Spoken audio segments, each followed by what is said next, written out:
I kind of just wanted to do a quick video because I keep thinking about this dude I saw on MSNBC, like on some clip they showed on, I think it was Nicole Wallace's show. This dude who was like probably in his maybe 80s, 70s, 80s, who was claiming that he was a Trump voter.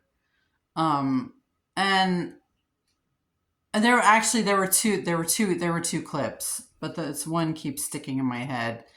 The first clip was by a supposed Trump voter, a man, of course, a white man who was, like my age, probably about,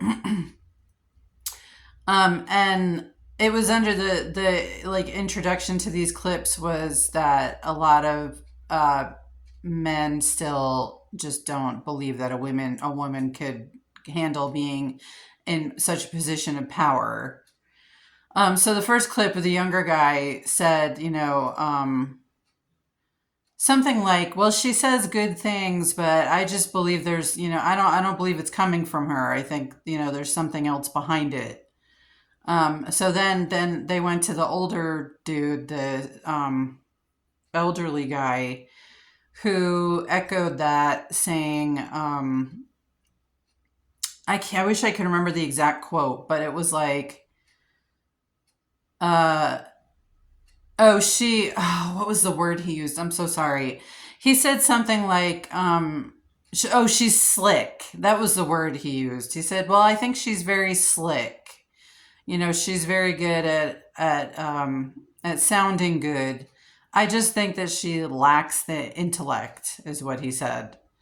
And in the moment, I responded to that clip like, I said, compared to who, dude? Like compared to him, because he didn't sound like the most anyway, intellectually gifted person in the world. But regardless, like those clips have really stuck with me, and that was like 2 days ago, because it's just amazing to me that there are still men in the world, and including obviously apparently men my age and younger, who were raised with the idea that women are just incompetent and incapable, and it's so ingrained in their approach to the world and their beliefs about the world that they literally cannot imagine that there's a woman who is as smart as any dude, or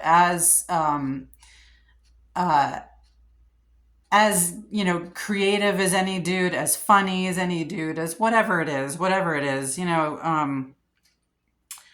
as scientifically gifted, and I'm not obviously talking about myself there, but it's like they really just cannot imagine it.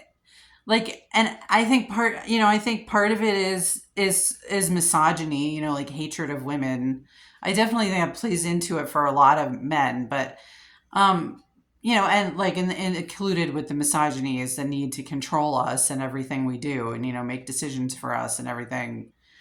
But I really think that some of them just really have no critical thinking skills, and they just can't imagine anything other than, the narrow little worldview that they've been taught since they were, toddlers. And I just think it's really sad. It's really, really sad. And my response to that also was like, like I wish that this was all fake. Like I wouldn't participate in something like that, but I wish I wasn't completely in the dark. You know what I mean? I wish I was in that position where I'm actually part of the whole thing and I'm not just like a victim of it. You know what I mean? Anyway, yeah, so that's idiotic and stupid, but I just think it's really, really sad. So that was all I really wanted to say. Peace.